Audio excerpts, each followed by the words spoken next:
Okay, welcome to digBiz, or more to the point, a partner podcast between digBiz and 365 Cannabis. This is very cool. This is our first partner podcast. And I've got with me Chris Guthrie from 365 Cannabis. And your role is, why don't you introduce yourself for everyone? So I am the Senior Director of Business Development and Account Management. I head up, first and foremost, the account management team. That's where I started with 365. And that is largely like a customer success role. My favorite way that I described my role when I first started, and I brought this forward, is like I wear the t-shirt for the customer. Um, I advocate for the customer on this side of the mirror. I am embedded with the customer, and like my first and foremost responsibility is to know where our customers are going, how they feel, make sure they are getting what they need out of the system, because the ERP can be an unwieldy mistress, to say the very least. And it is a sizable investment that businesses make. And especially when we are talking about cannabis businesses, they are, especially in the early days, they were both simultaneously very well funded, but very strapped for cash. They were really driven to be producing huge, like largely unrealistic numbers. So they saw an opportunity to really put tight controls around their business with ERP, but we're sort of resistant to the setup and maintenance cost that goes along with a tool like this, because a lot of the processes that ERP is meant to streamline and automate were very closely held by cannabis subject matter experts, and they didn't want to give away their secret sauce. As far as planning, as far as resources that went in, recipes, bills of materials that produced their special flower. So it's been a tricky, very interesting world to navigate, bringing this software to cannabis. And did you find that because the industry, with all of the legal freeing up across North America in the different way, did you find that the nature of that sector was, I shouldn't use this because it sounds derogatory, but very early? Like obviously they know how to grow things, and obviously they know how to get it out the door, but the industry in any formal way, it basically didn't exist. So did you find that there was this very big shakeout period on everything you just said? Yeah, they know how to do it, but how do I do this in a way that is sustainable, is getting it out the door, and then to your earlier point, not not unrealistically promising returns to the shareholders that, of course, just made these investments. So, and we're talking like let's clock all the way back to like 2009. Okay. Okay, when California's prop came across, when Washington's RCW 69 came through, and when Colorado's medical laws changed. Um, there was already, by some accounts, a $10 billion business happening, but in the black market. So to say that there were not very complex raw material supply chains, production methods, distribution methods, and financial norms that were in place already, all of that was there. But when you make something illegal, you don't ever stop that activity. You just decide as a society, we're not going to make any rules about this. Yeah. That's what prohibition is just an abdication of any sort of oversight, regulation, standardization, or generally understood norms, just abolishing that. And what that fostered was a very healthy industry that knew each other, but an industry that could not necessarily talk out in the open to each other, could not bank with each other without some like very tricky mechanisms. And everybody was sure that what they were doing was the only way to do it.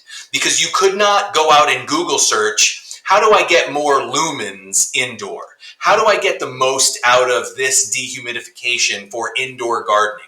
Because there was a whole section of law enforcement looking for that phone traffic, for that Google searches, for those purchase histories, for those electrical records, so they could stamp out the black market, right?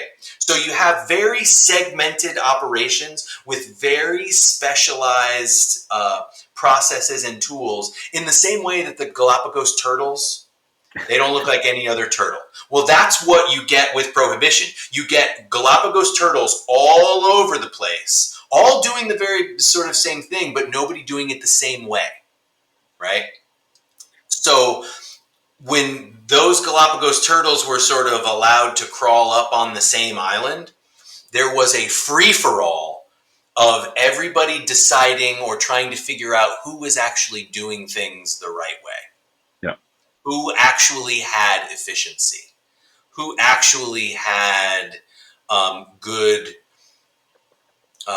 integrated pest management or IPM processes. How do you fight powdery mildew?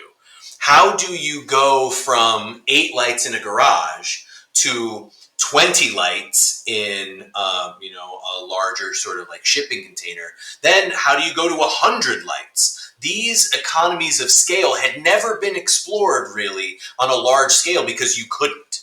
Because 5 plants was a mandatory 7-8 year sentence, The and moment it you was have a visible footprint in any one of these parts of the supply chain, you were instantly red flagged. right. You could not have a visible. You could not get to economy of scale in any way, shape, or form. That's how you got popped. Yeah. So, so we're talking about industrial agriculture effectively. They Yes. had to become a form of a craft under the hood supplier, which was effective in that scale, and they're becoming agricultural um, agricultural producers in every way. And Yes. and so they're now here, and I'm going to jump over because I know we can talk about this. So now we're at a place where the level of investment goes into all of this, and and this is throughout North America. The investment was, as is not surprisingly, big and excited. And that's now we're talking between, I mean, in Canada, it's leading into 2018. So 2015 to 2018, there was that ramp up to Canadian full legalization. And in America, it's started to, it was before that. And so this investment's been ramping up. And now we're at a place that this investment has both paid off and very much not paid off, depending on who you talk to. And so we're in shakeout mode in some Yeah. respects.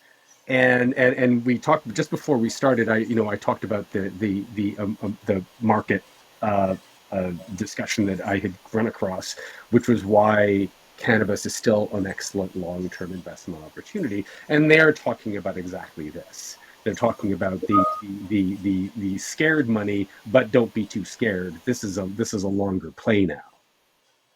Well, the plan of the early investors, especially in Canada, it worked.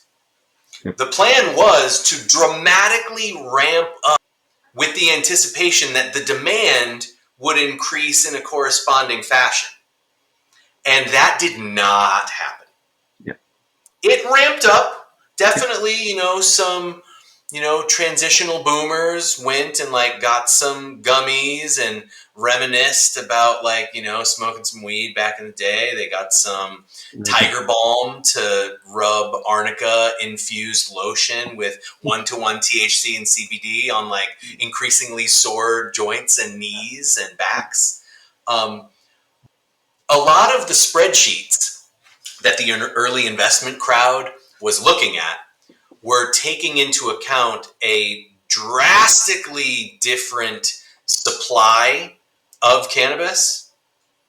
And for some reason, nobody figured out that if we increase the supply of cannabis by, say, factors of like 10,000% in about a year, that was going to really mess with the price of wholesale cannabis and thus cannabis CPG. And like old days, we're talking about cannabis CPG. We're talking about like packaged eighths, packaged quarters.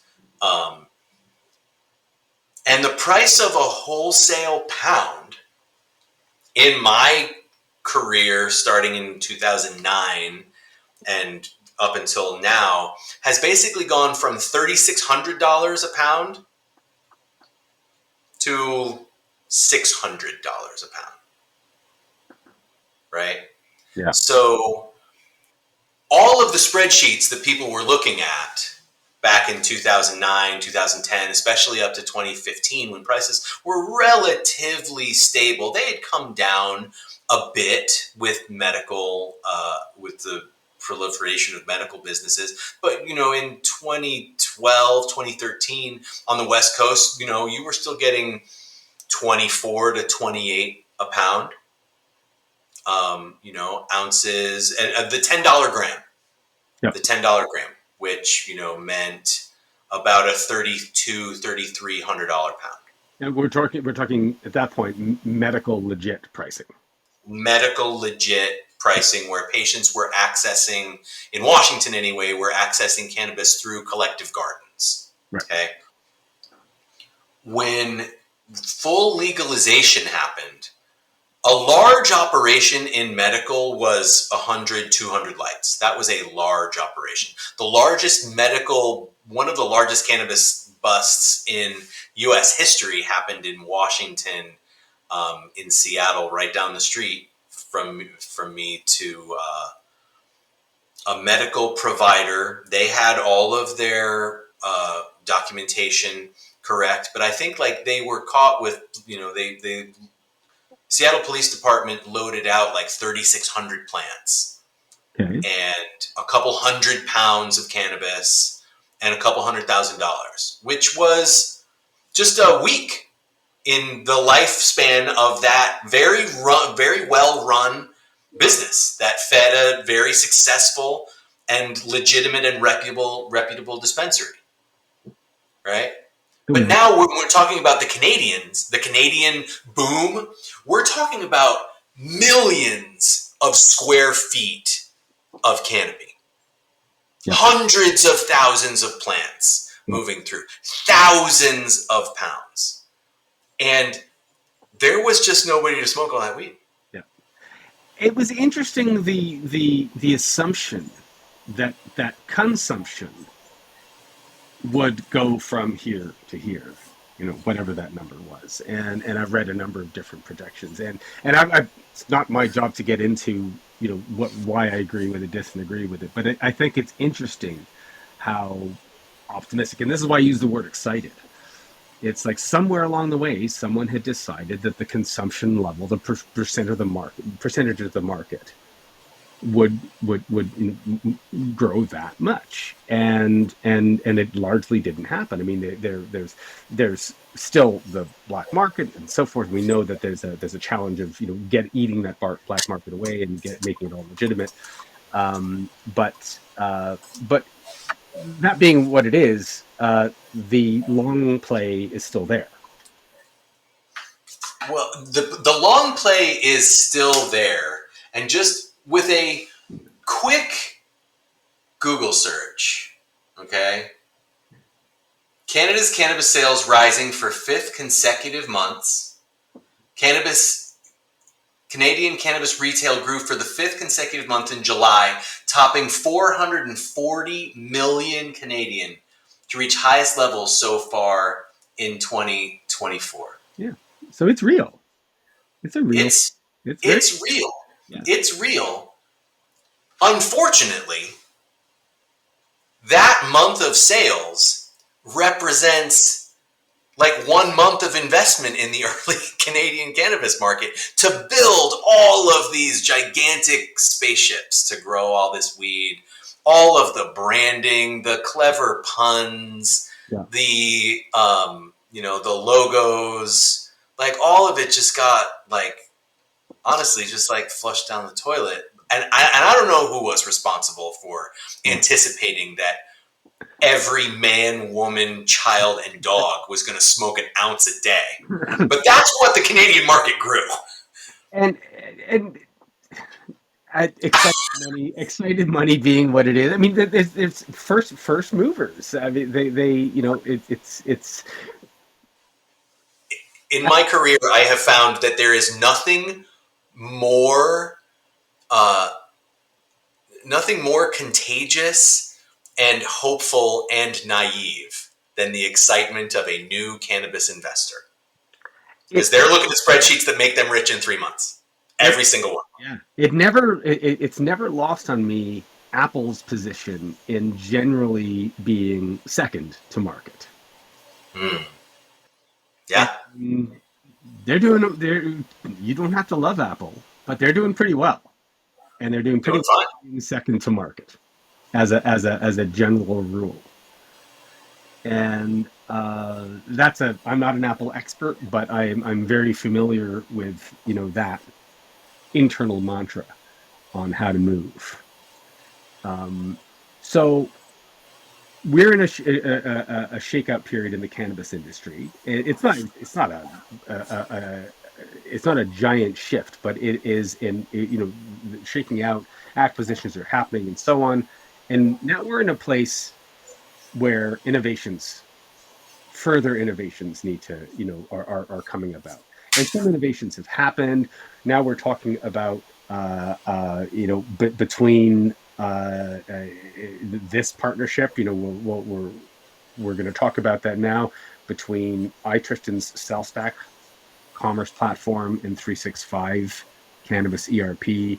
Now we're talking about this kind of innovation where we're saying there is a further deeper level of automation and legitimate performance taking the seed to sale process like fully deployed, Mm-hmm. where this in agricultural industrialized process is with 365 Cannabis fully managed, fully compliance ready, and fully ready to go to the last mile delivery all that way in a fully managed process. And something that has essentially never been done. It's been duct taped together in various ways, but it's never been truly done all the way down to the lot and every single lot attribute that Yeah. comes with every gram that you can get. And so we're in this innovation place. And this innovation, as always is the case with innovation, is about productivity. And productivity is that place where all these producers can rest easy because they are getting as much bang for their buck as possible with not only agricultural optimization and productivity, but also distribution and sale. Yeah. Um, Because a couple of things have happened in the past couple of years. That era that we were talking about before about people figuring out how to produce cannabis at scale. The early days of the industry, all of the trade shows were full of light providers, were full of grow medium providers, were full of nutrient providers, genetics suppliers, all kinds of tools, special ergonomic scissors, trim trays. And all of that were people figuring out how to grow cannabis at scale. The advent of like racked and tiered cannabis, where you would have a rack on the bottom and a rack on the top, and be able to slide those racks back and forth to maximize space. yeah, Um, the advent and like like sort of almost universal adoption of like the Jungle Boys method of growing in like rock wool cubes, and growing like nice tall plants that are stripped down and really focusing on the top yeah, of the canopy. There are a couple different methodologies that people have settled on. Then we went through the extraction era, where the grow methodology sort of got nailed down. You knew what you were going to do in your shop. But then, like, what kind of concentrates were you going to make? Were you going to do CO2? Were you going to do hydrocarbon? Were you going to do solventless, which is really like what the industry has settled on now? No more, polar, non-polar solvents to basically rip cannabinoids and terpenes off of the plant. Let's just shake the tree, like Frenchy Cannoli said. Shake the tree and let the fruit drop, collect the fruit. Maybe we'll press it, maybe we won't, but that's how a lot of concentrate is being, produced now for. And that was a market response of people saying, CO2 doesn't taste great. Light hydrocarbon is great, like super flavorful, but there is still always going to be something in the back of everybody's mind about like, this was washed with gasoline and now I'm smoking it. Yeah. Maybe this is not a great idea. So we are now at a point in evolution where they know how they're growing things. They know how they are producing concentrates. The consumer packaged goods industry was right there with all kinds of automation to get big batches of flour into jars. The cigarette company was like, hey, we got some rolling machines. If you guys want to do some roll, we got that. Companies like Raw have taken a lot of that technology and transmogrified it for cannabis. Now we're to the point where all of these processes have scaled, and a lot of the old methodology for tracking the agricultural activities. You're not growing weed anymore. You are producing an agricultural product. And that's what I spend a lot of time telling my customers about is stop thinking about rounds, stop thinking about rooms, start thinking about production orders. Start thinking about finished goods, not turkey bags. Because first of all, that's the language of the business that you're actually in right now, and it will move you toward a standardization of process that will allow you to use business tools that have been in place for all the other industries around you for your entire life. And getting that mind shift of you don't have to invent these tools anymore. Yeah. You don't have to go and lay things out on the floor of Home Depot. You do not have to hide your POs when you're ordering agricultural drips. You can use the software that produces tomatoes and roses for huge amounts and know what things cost down to the 100th of a cent. And especially when we are talking about the evolution of the technology, the evolution of the industry, and the market consolidation, all of those lead up to the point where you need to know how much things cost because your margins are not 300% anymore. They're 20%. 15, 10%. There are a lot of businesses in the world that would be really happy with the 12% margin. Yeah. But that is not what the spreadsheets from 2015 said. 20% margin was not what they were aiming for. Yeah. But that's what you have to survive on now.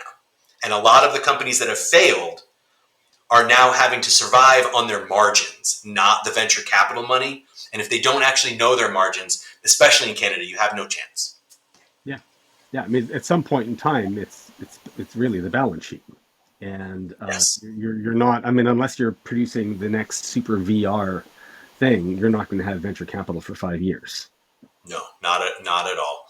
Cannabis investment has really dried up, and those cannabis investors that are willing to put money back into the industry, they are increasingly asking for true ERP. There's a lot of cannabis specific technology that evolved out of like the Cole and Ogden memos down here in the States, which were basically guidelines given to the cannabis industry and states from the Obama administration saying, if you follow the state's rules, we are not going to come and mess with you unless you're being a real idiot. If you're trying to help people, if you are in unambiguous compliance with state laws, DEA is not going to mess with you, which is where systems like Metric came from, which was the states contracting with a software company to say, here's where your plants are. This is what you're doing to them. This is the product that you made. This is who they were sold to. And this is how much you took in. Basic business. But that is not the basis, a good enough basis to run a business. And so cannabis specific technology evolved out of that to basically be compliance skins. And they were keeping track of things like basic costing, reporting, plant metrics, things like that.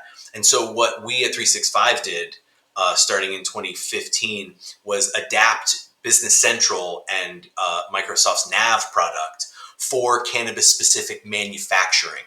Um, we were probably maybe a year or two too early, I think, for right then, but I think we're really well positioned now because we as a company are really mature.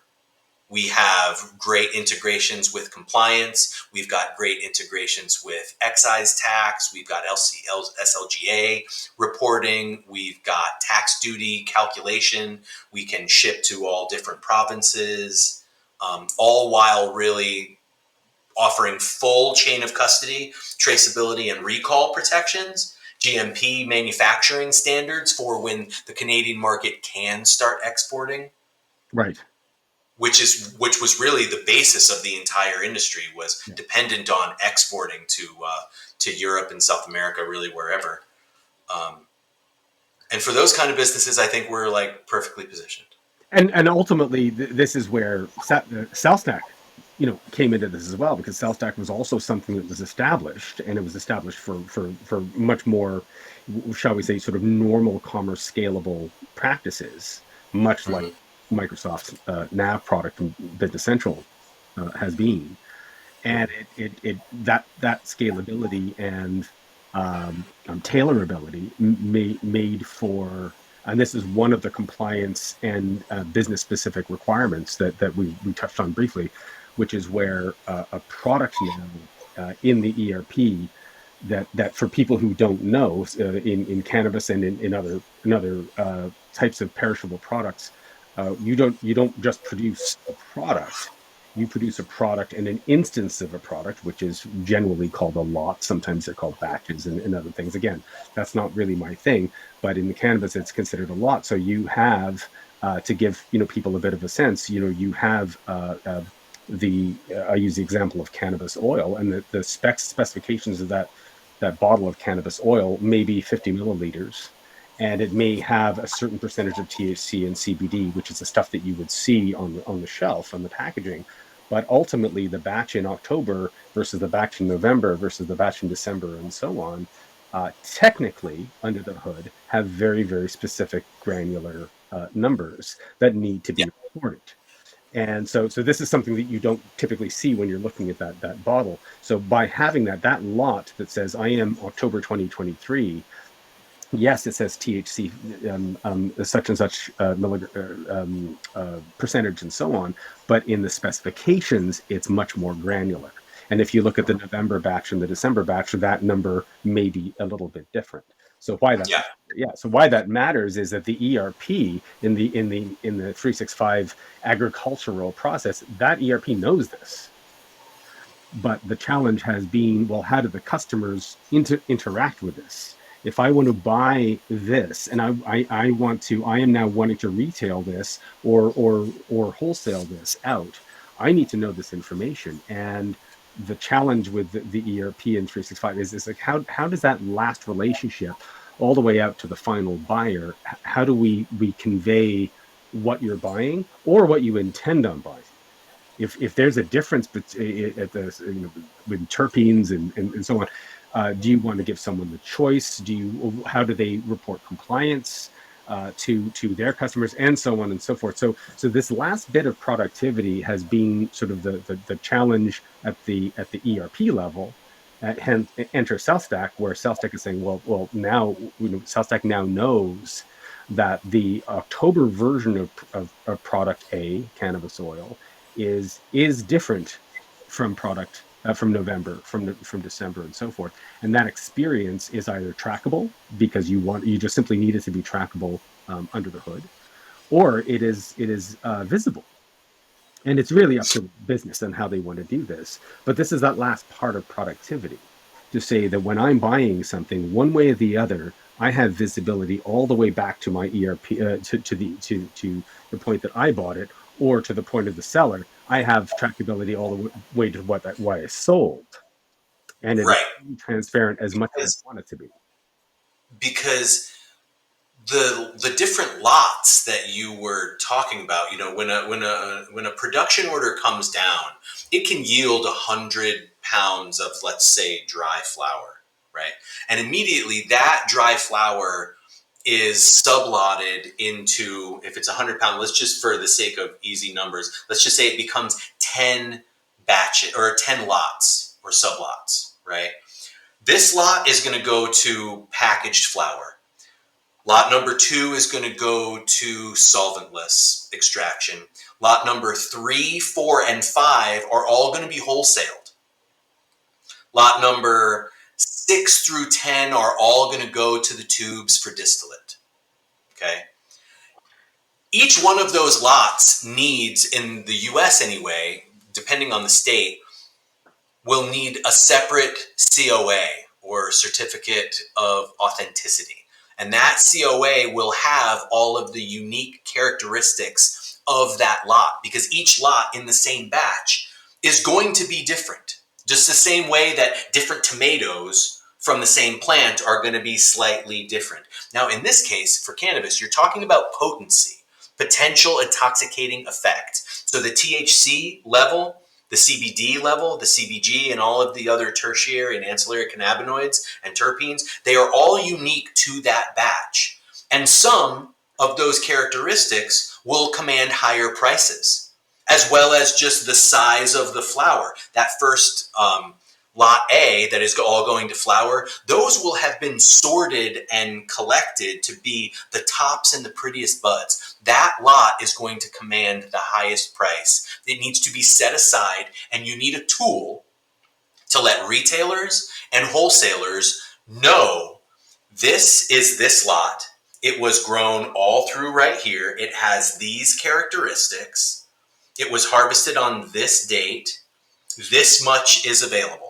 All of that information is in the ERP, but it's locked in there because most of the ways that other businesses, let's say like, electronic bicycles or suitcase makers, they will be able to go to any number of online e-commerce business platforms and say, I've got my batches and lots of my suitcases and I want to sell them.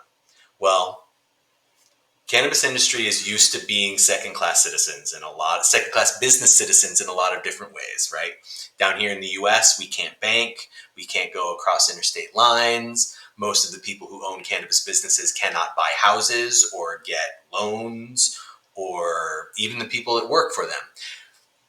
Being prohibited from using large-scale sort of standard e-com is one of those ways that cannabis businesses are disadvantaged. So there has been, again, a number of cannabis-specific technologies that have evolved to get wholesale facilitated from producers and processors to retailers and wholesalers. But I know a lot of these companies, so like I've said this to them, but like they are relatively unsophisticated Yeah.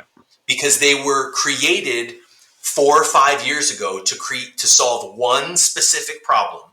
They solved that problem, but then started sort of adding other functionality on top of it, where you still have an incredibly narrow silo or narrow funnel of problems that can fit through this solution. Yeah. So the ERP is made to connect to things and build things. And, I'm actually sort of psyched to be in this creativity phase again with partners like you and Tristan, to get that information out of the ERP and create a standardized e-com experience for cannabis buyers all over the world. And that this was even a problem when this conversation started. It was a little mind blowing. And so, when we first spoke with you guys, it was like, and you explained the challenges. It's like, this is a thing. No one can do this. This is crazy. And so the Tastemakers don't separate their batches by lot. yeah, That's it. yeah, yeah. So So the next step. So we've got a fully automatable seed to sale process now, all the way down to lot tracking, that level of compliance. And of course, compliance is a huge thing for the industry, and that's not going away ever, No, no, including certificates, etc. So not at all. so for businesses that are they're not they're not there yet. They haven't realized they're there. They're still doing spreadsheets. They're half ERP, half spreadsheet, or maybe all spreadsheet. We're saying to them about next level of productivity and ability to scale through that productivity too. For some of them, um, this is seed to sale automation. This is a tailoring at the ERP level and at the commerce level, tailoring. Some businesses are very specific about at least managing first in, first out for their lots. That's the way that they need to do this. In others, they want lot exposure, where Mhm. it's self-selectable lots. In others, it's self-selectable, including price overrides. As you said, some lot characteristics are going to yield a premium, where the price of that product may be $20 per unit, but for some lots, the market may pay $30. Yeah, And and the ability to change that up is really important because cannabis salespeople. They are wheelers and dealers. right, They like they like chopping it up. They like making deals. They like bundling things. They like complex transactions. right, That's in the DNA of the industry, right? yeah, And so being able to keep that energy of wheeling and dealing, but also offer their customers a standardized industry specific e-commerce experience that doesn't make you feel like you're like still on the floor at Home Depot piecing together a system for yourself. yeah, Like that's so important. It's part of the evolution of what the industry has got to do. It's got to use real tools, yeah. not feel like it's got to invent a solution because one is not available to us. Especially if they're going to make something out of that 12% margin. Yes. Yes. One of the big things that I grappled with as a collective garden owner and going from small personal grows to larger grows was just understanding the exponential growth of resources and manpower that was required to go from 8 lights to 20 lights to 100 lights to 200 lights, right?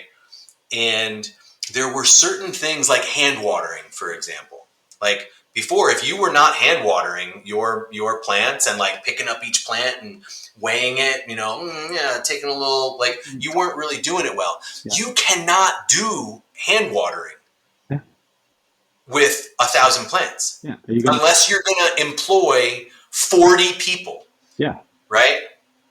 That's why people found Rockwool because lugging in bags of perlite and cocoa mix was just impractical, yeah. right? So finding once you're at scale, finding those economies, that is the difference between surviving and not surviving. And this is essentially what this market article was talking about in the long play. The long play is getting that working and Yeah, making all of that work all the way now, all the way to sale. And so what I mean, this sounds like we're already talking about what's next, right? Where I think we're sort of nearly at time. What's next is shaking this out all the way to properly making a fully integrated process where the those producers who are not properly using an ERP, they need to be there now, and those who are in an ERP, like 365, they have to lean into it. They have to go full bore to scale, and then in the process, is making that sale engine, that automated sale engine and relationship with their buyers and potential buyers. And just to be clear, to people who don't know what I'm talking about, I'm talking about e-commerce, plain and simple. The difference is that this Oh is no. largely B2B e-commerce. In some cases, it can be B2C as well, but leaning into the fact that this is a legitimate B2B and potentially B2C relationship. And then the part that we haven't talked about very much, of course, is jurisdictional. Where in Canada, of course, it can be a national jurisdiction thing, but in the United States, it's segregated. You have to operate on a state by state basis in Yeah. outward. So if you're selling within Colorado, well, if you're selling from Colorado, you need to sell to Colorado. But if you're the same business, and you speak to this a little bit more better than I would, if you're the same business owner in Colorado that has an operation, you can have an operation in California. You can still be the same business in California, but you have to operate effectively from California. Is that right? Yes. You are captive to the market and the state that you are licensed in. You can do branding deals, you can go and work in other states, but the ownership of each business must be separate. Right. Creates a lot of strange bedfellows. Yeah. And so to that end, one of the things that we baked into the SellStack 365 cannabis platform partnership was exactly that, was recognizing that I am one business, but I am also five businesses. Mm-hmm. And the online relationship reflects that I am buying from California. It maybe technically the business is in Colorado, but I am buying from California to California. Yes. And that, but in systems speak, the experience is identical. Mm-hmm. The system just makes that distinction for you.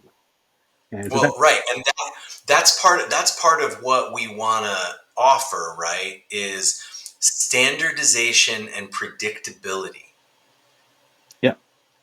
And Predictability in transactions is it just makes everybody comfortable. It greases everybody's wheels. It removes time of figuring things out and problem solving and like renegotiating deals. Giving all of your buyers a standard platform to work with and a recognizable flow, it creates trust, it creates predictability and repeatability. and the ability, once set up, the ability to scale, there's that word again, to scale to multiple markets or multiple, state organizations, as the phrase is, um, Mhm. it's tiny. Once you're set up, dialing up another market, in this case, another state, another state, is tiny compared to the initial setup. And there's your scale. So do you want you need to now sell in California and Michigan and New Jersey once you're set up. The ability to scale out is now, as you said, it's a predictable, and it's the setup for that predictable environment is so small compared to the initial setup. It's Yeah, there's again, you're supporting that 12% margin much more easily than you would have any other way. yeah. So this has been excellent. Is there anything else that we haven't touched on, Chris? God, I know. there's a lot, but just I haven't been this excited about introducing an aspect of the product in a while.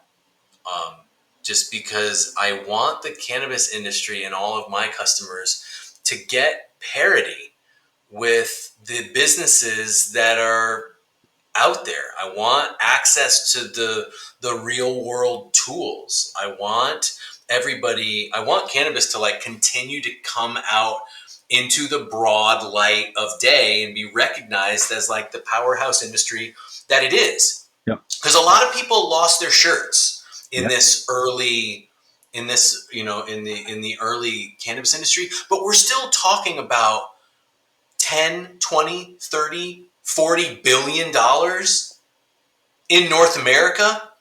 Like, Everybody is sad that the cannabis industry is not worth infinite dollars, like Googleplex dollars every year, Yeah. right?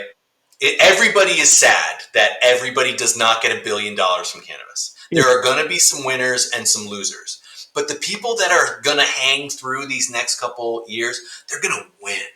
yeah. They're going to win, and I wanna help people win. I like it. And this is this long play market discussion is that just like you said, there are hundreds of millions of dollars. That's a market. It's not Yeah, like someone saying the market is shrinking because no one rides horses to work anymore. So the long play on the blacksmith industry, no, we're not talking about that. It's not dying. It's not going anywhere, and it's probably going up, a little bit as the black market, legal market, starts to really shake out and so on, but not going down. no. So these, I mean, the next time we can talk about whether or not legislators from various countries, municipalities want the black market to go away. That's an interesting conversation. oh, okay, we'll write that one But down. Yeah. that's Yeah, we'll uh, have that, that's later. and there are other countries that are looking seriously. European Definitely. countries now, because they're looking at now in Canada and America, or the America states that are playing this out, and they're looking, they're saying, yeah, you know what happened? Nothing. It's actually not bad. They didn't. Canadians are not a bunch of potheads. They're just the same. It's just as much, and it's good. Not potheads in the bad way. It's good, and research is good because it's legal, and we haven't even touched on research because that changed a lot with the Oh, yeah. huge amount. But down here in the States, it is always really wild to me to be hearing about different labor considerations and industry considerations. We talk a lot about the coal market and the coal jobs and the coal country Yes, that yes, is all over. yes. But the cannabis industry, I don't know the exact number, so I don't want to like get called out at all. But like, I want to say the cannabis industry is like 10 times as big as the coal industry at this point. You That could, there's like 150,000 coal jobs. Like, let's just do a quick Google search yeah. on I would um, know how. cannabis jobs in the U.S. Mm, how many people work in the industry in the U.S.? The state licensed cannabis industry added over 23,000 new jobs in 2023 and now employs over 440,000 full-time workers, according to data compiled by Vanks and Whitney Economics. I did not. 440,000 people. I did not know it was that. I guess I'm not surprised, but I just hadn't thought about it that way, and that's a thing. And, It and is a major economic driver. yeah, and there's a college in cannabis growth. There's a campus, and I forgot about this until you said it. There's been weed schools all over. What was it called? Oaksterdam. Oh, Oaksterdam. And, That's and it's exactly what it sounds like. It's an agricultural, horticultural uh, yes. schooling thing, especially for this. It's growing, and it's that early shakeout. Uh, this is a model that needs to be fleshed out, and it's already happening. We've got people now in the new SellStack 365 Cannabis ERP Yeah.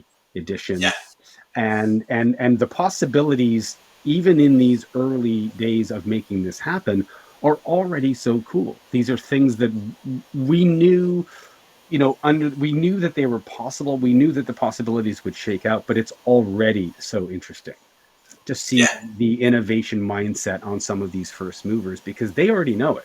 They've been in these weeds. And the moment that this came up and they started talking to us about how they would use this, they had clearly been thinking about this. So those Yeah. innovators, they're there, and they can already see how their business is going to flourish, not only in their state, or in the case of Canada, within Canada.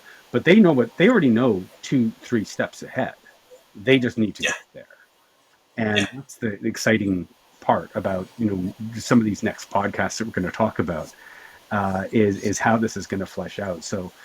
This has been really such a great time chatting, Chris. Thank you for doing this. Always is, sir. Always is. And we're going to do some more things. We'll probably do some demos and maybe have another guest or two on to talk about their experience. And I really look forward to that. And I really look forward to really getting this out into people's hands. And until next time, people can get in touch with you. How? Go to our website. That is 365cannabis.com. You can fill out a contact me form and tell me all about what you are interested in talking about.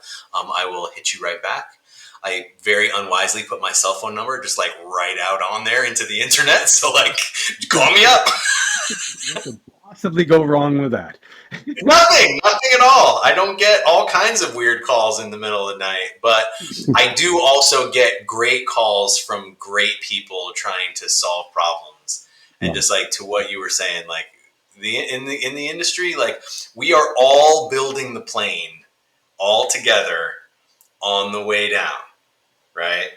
We are building the plane mid-flight, and it is good to Yeah. have your mechanic's hands in the plane, sir. No kidding. And for us, if you can get in touch with us through Chris, of course. But if you want to contact us directly, SellStack, SELL, SellStack.shop, and you can visit the contact form, or within SellStack there is a whole section on 365 Cannabis, ERP edition, and a bunch of really cool details there. And feel free to hit us up, and that works as well. And we will cut it off there. And it's been great, Chris. We'll talk again soon. Thank you, sir. Have a good one. Thank you. Cheers.